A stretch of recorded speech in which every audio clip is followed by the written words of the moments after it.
नमस्कार। आगे बढ़ते हैं और वृश्चिक लग्न में शुक्र, और ये प्रत्येक लग्नों में एक ग्रह के लिए 3 पाठ देते हैं और हम उम्मीद करते हैं कि आप लोग समझते होंगे। और ये शुक्र के लिए आखिरी पाठ है, तो विशेष ध्यान देने का प्रयास कीजिएगा कि अब यदि शुक्र नवम स्थान में है तो क्या फल करेगा।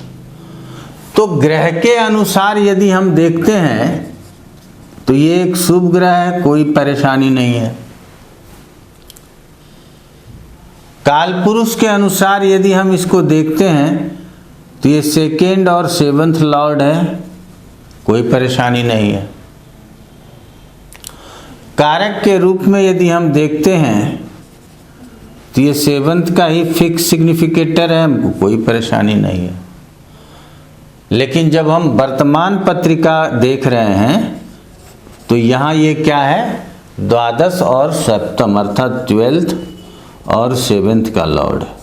तो 7th के लॉर्ड से कोई परेशानी नहीं, लेकिन 12th का लॉर्ड होने के कारण हमको इसको सूक्ष्मता से अब समझना पड़ेगा। तो आप लोगों ने समझ लिया कि हमारे मन में कितनी बातें आई। अब रिजल्ट इन सभी बातों को समझते हुए और इस वर्तमान स्थिति में स्वामित्व का प्रभाव लेते हुए रिजल्ट कह दें तो अच्छा रहेगा। पहले तो कहेंगे कि धार्मिक कार्यों में रुचि होगी, लेकिन शुक्र है, आडंबर दे सकता है। पिता का इज्जत करेंगे, लेकिन ये द्वादशे से पिता के धन के ऊपर भी ध्यान होगा। पिता के साथ विचारों का मिलना भी कम हो सकता है, या पिता के धन का उपयोग आप बहुत ज्यादा करेंगे। तो ये पिता धर्म, इससे संबंधित धार्मिक ज्ञान को भी प्राप्त करने का प्रयास होगा। अब सप्तमेश है तो पत्नी भी भाग्यशाली होंगी। आपके भाग्य स्थान में बैठा है तो इसका मतलब पत्नी जरूर आपको मदद करेगी। इस स्थान से तीसरे है तो पराक्रमी होगी। और यहां बैठ करके शुक्र को अगर हम चेक कर लें तो लग्न से नवम है, अपने स्थान पहले जो वृष राशि है उससे तीसरा है, और इस स्थान से 10वां है। तो कहीं से 6, 8, 12 तो आया नहीं। एक जगह पे आया है कि ये 12th लॉर्ड भी है। तो पिता के सेहत का भी ध्यान रखना जरूरी है। पिता के साथ कोई मतभेद न हो, इस बात का ध्यान रखना जरूरी है। संभव है कि ऐसे स्थिति में पिता से दूर रहें, ये भी संभव है। और इस यहां से बैठ करके यदि तीसरे स्थान को देखेगा तो ये समझ लीजिए नौकर चाकर भाई बहन आदि सबका सुख मिलेगा।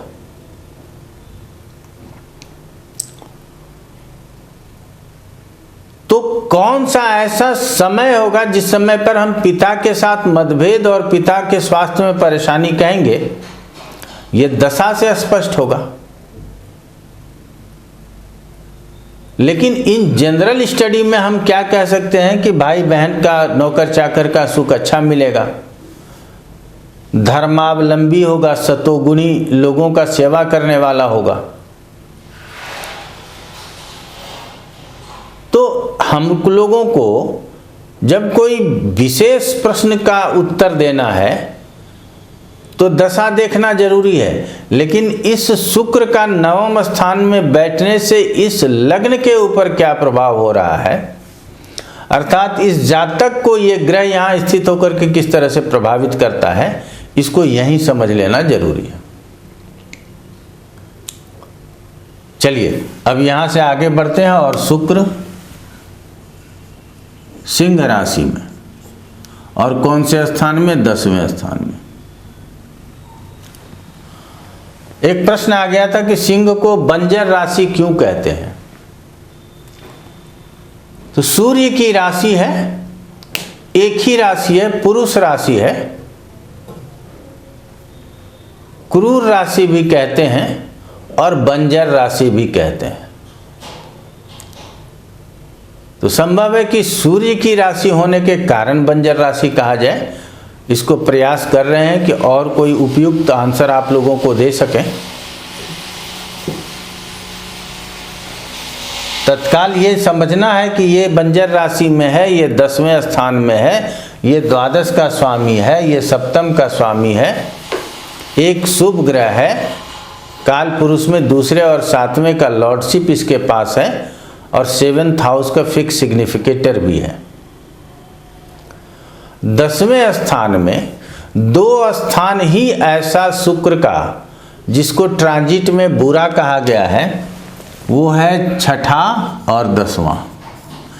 इस 2 स्थान में शुक्र के गोचर को अच्छा नहीं कहा गया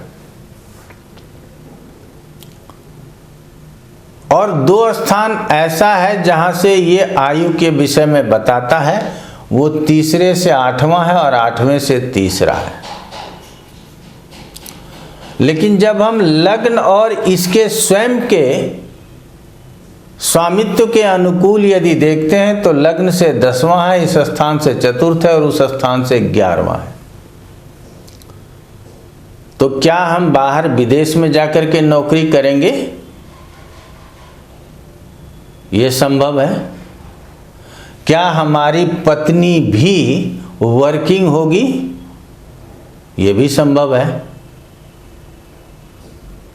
तो ये तो हमने 2 स्थानों से समझ लिया।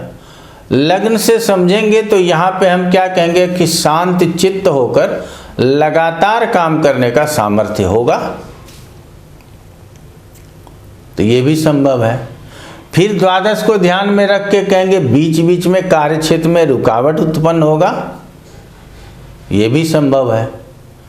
लेकिन जितना चीज होगा ये निश्चित होगा, लेकिन होगा कब? जब हम इसको दशा में पढ़ने सीख जाएंगे। इसीलिए पैरेलल में दशा भी चल रहा है, वहां भी आप लोग अपना ध्यान बनाए रखिएगा। माता का सुख, भूमि का सुख, भवन का सुख, मकान का सुख, जनता का सुख, आप जिस तरह के कार्य करते हो और जिस भी तरह से आप अपने जीवन को सुखी रखना चाहते हैं, उसमें आपको ये दशम में बैठा शुक्र सहयोग करेगा। लेकिन द्वादशेश है और दशम में बैठा है, 3रे से 8वां और 8वें से 3रा है, और गोचर में भी हमने कहा कि 10वें स्थान से शुक्र को अच्छा नहीं कहा गया। क्यों? क्योंकि यहीं पे ये दिग्बल शून्य का हो जाता है, तो यहाँ शुक्र कमजोर भी होगा। तो ऐसे स्थिति में हम लोगों को इस विषय पर भी विचार करके आगे बढ़ना चाहिए।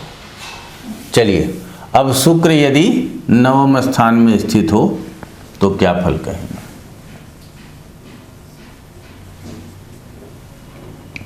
क्षमा चाहेंगे, एकादश, नवम नहीं।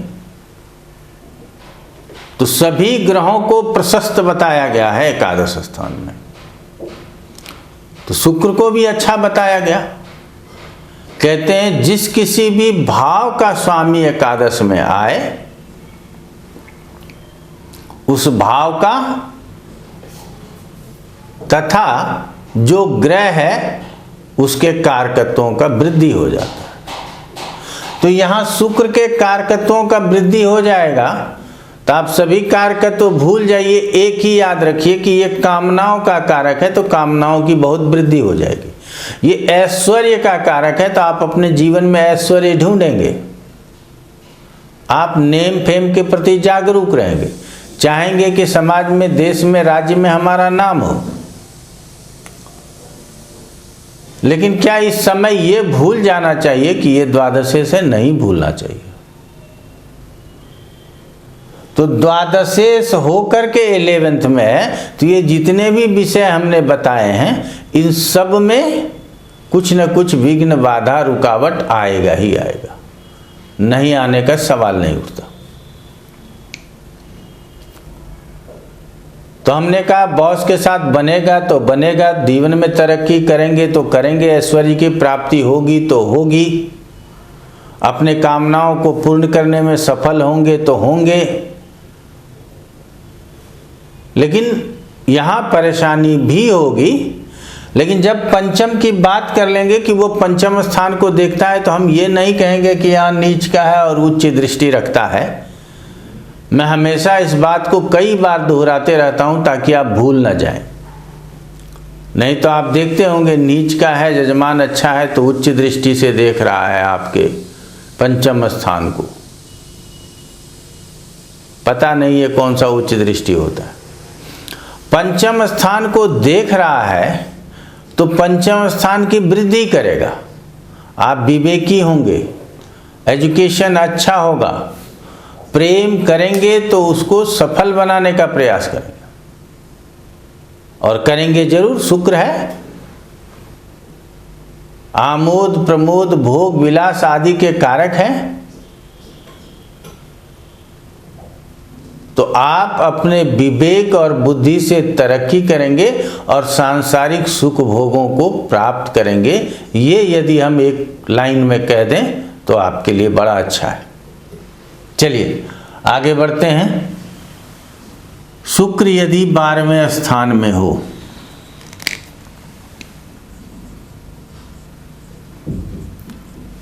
अपने ही घर में है, 12वें का दोष भी नहीं लगता, सभी लोग यही कहते हैं। एक ग्रह होने के नाते वो अपने घर में है तो वो बहुत अच्छा है। शुक्र होने के नाते काल पुरुष के पत्रिका में द्वादश में उच्च का होता है, यहां स्थित है तो अच्छा है। लेकिन ये लग्न से 12वां है और सप्तम में जो इसकी राशि है इस स्थान से छठा है, ये हमारे मैरिटल लाइफ के लिए अच्छा नहीं है। तो हम सिर्फ अच्छा है मान करके और उसी पे रिजल्ट कहते रह जाएंगे, तब तो अच्छा रिजल्ट नहीं मिल पाएगा। अर्थात शुक्र से संबंधित प्रश्न आ रहा है तो हम अच्छा है, सप्तम से संबंधित प्रश्न आएगा तो विचार करने लगेंगे कितना अच्छा होगा और कितना नहीं होगा।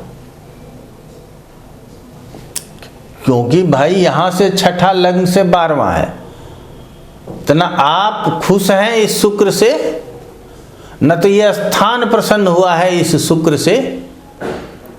भले ही अपने घर में गया हो, लेकिन प्लेसमेंट 6th का है और 6, 8, 12 का प्लेसमेंट उस भाव के लिए अच्छा नहीं कहा गया। तो ये भी समझ लीजिए अच्छा नहीं है, इसका मतलब क्या है कि हम अपव्ययी भी हो सकते हैं, कभी कभी जरूरत से ज्यादा खर्च कर लेते हैं। स्वराशि का है तो जायज और जेन्युइन खर्च जिसको कह सकते हैं उसको करने का प्रयास करेंगे। लेकिन स्वास्थ्य में परेशानी हो सकती है और साथ में छठे स्थान को देख रहा है, तो हो सकता है कि कोर्ट कचहरी आदि के विषय में भी आपको सावधानी की जरूरत होगी। ऐसे स्थिति में यदि बुध के अंतर में शुक्र आ जाता है, बहुतायत लोगों का प्रश्न हो जाएगा कि कोर्ट कचहरी में बात पहुंच गई है, बताइए क्या जवाब देना है, कैसी स्थिति रहेगी। बहुत परेशान तो नहीं हो जाएंगे। पत्नी की तबीयत खराब है या घर में किसी स्त्री जातक की तबीयत खराब है, अस्पताल में है, उसका वापस आना होगा नहीं होगा। हम लोगों को पहले पत्रिका से किसी भी प्रकार के फल होने और ना होने की बात सोचने के बाद ही फल कब होगा इसकी चर्चा समझनी है। फल होना है तो उसकी चर्चा होगी, नहीं होना है तो चर्चा बंद। हम जानते हैं कि सप्तम स्थान को कोई ना कोई ग्रह एक्टिव करे, सप्तम में कोई ना कोई ग्रह बैठा हो तो जरूरी नहीं है कि आपकी शादी हो जाए और आपकी शादी का सुख मिले। कभी संभव है कि शादी होगी ही नहीं, तब उसकी चर्चा बंद हो गई कि पत्नी का क्या होगा, बच्चे का क्या होगा। और यदि हो गई है तो वो कैसी रहेगी? बहुत अच्छी रहेगी, बुरा रहेगा, बहुत बुरा रहेगा, क्या होगा, उसका निर्णय ले लेते हैं। और फिर जब वो अंतर्दशा में आता है तो उस समय जब हम उसकी विवेचना संपूर्ण प्रभाव को समझते हुए करेंगे तो कभी गलत नहीं होगा। तो देखा हम लोगों ने कितने सरलता से पहले भाव से 12वें भाव तक को शुक्र को समझ लिया। अगर आप निरंतरता बनाए रखेंगे तो पूरा ज्योतिष इतनी ही सरलता से मैं बताऊंगा।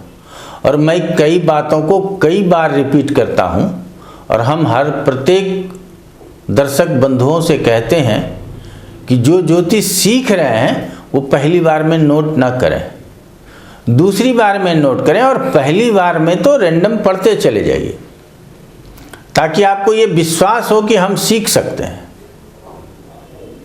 चलिए, किसी भी परेशानी हो, कोई भी प्रकार का पाठ से संबंधित एजुकेशन या कंसल्टेशन, किसी भी तरह से आप हमारे साथ जुड़ना चाहते हैं तो स्क्रीन के ऊपर नंबर चलता ही है,